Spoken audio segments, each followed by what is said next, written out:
बुल्ढाना में खड़गपूर्णा बांध के पानी को लेकर विवाद गहरता जा रहा है। किसान नेता प्रकाश पोहरे ने चेतावनी दी है कि यदि सिंचाई के बजाय उद्योगों और शहरों को पानी दिया गया तो वे पाइपलाइन तोड़कर विरोध करेंगे। बुल्ढाना जिला में किसानों को सिंचाई के लिए पानी न मिलने से रोष बढ़ता जा रहा है। हाल ही में किसान कैलाश नागरे को खड़गपूर्णा बांध से पानी न मिलने के कारण आत्महत्या करनी पड़ी।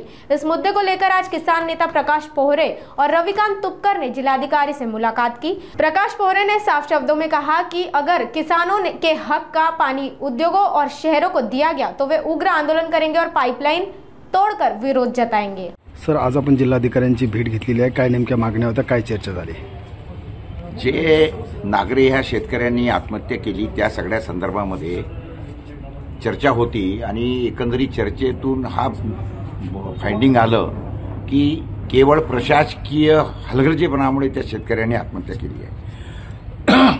गेले वर्षभर झाले तो शेतकरी स्वतःसाठी नव्हे तर परिसरासाठी म्हणून पाण्याची मागणी करत होता आणि अत्यंत संविधानिक मार्गाने मागण्या करत असतानाही उपोषणं वगैरे हे सगळं झाल्यानंतरही गेल्या 3 महिने अगोदर तहसीलदाराकडे त्यांनी निवेदन दिलं। तहसीलदारांनी त्यांना आश्वासन दिलं की मीटिंग लावते, मात्र 3 महिन्यामध्ये ना मीटिंग लावली ना त्याचा मार्ग निघाला। शेवटी त्या शेतकऱ्यांनी संवेदनशीलतेने आत्महत्या करणं त्याला भाग पडलं। मला असं वाटतं की ज्या पद्धतीने हे सगळं चाललेलं आहे, म्हणजे शेतीसाठी बांधलेली इरिगेशनची धरणं त्याचं पाणी शहराला वळवायचं, उद्योगाला वळवायचं, लोकप्रतिनिधी ह्या सगळ्याकडे दुर्लक्ष करायचं आणि त्याच्यामधून शेतकऱ्यांच्या आत्महत्या, शेती कोरडवाहू शेतीमधून मग ज्या पद्धतीने पिकं येतात आणि लावलेलं पीक जेव्हा डोळ्यासमोर जळतं त्यावेळेला शेतकऱ्यांच्या समोर मग आत्महत्या केल्याशिवाय काही पर्याय राहत नाही।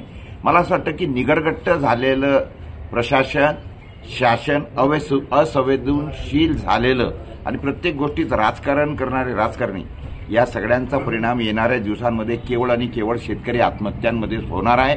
ह्याच्या वाढतील ह्या जर थांबवायच्या असतील तर काही निर्णय शेतकऱ्यांना घ्यावे लागतील। जर इरिगेशनचं धरण आहे त्याचं पाणी हे यापुढे पहिले रिझर्व्ह करायचं शेतकऱ्यांनी सांगायचं की आम्हाला। दुसरी गोष्ट म्हणजे त्याचं पाणी जर शहरांना जात असेल, उद्योगाला जात असेल तर ते पाईपलाईन फोडणे हे याच्या पुढचं आंदोलन शेतकऱ्यांना ठेवावं लागणार नाही, एवढं मी सांगतो।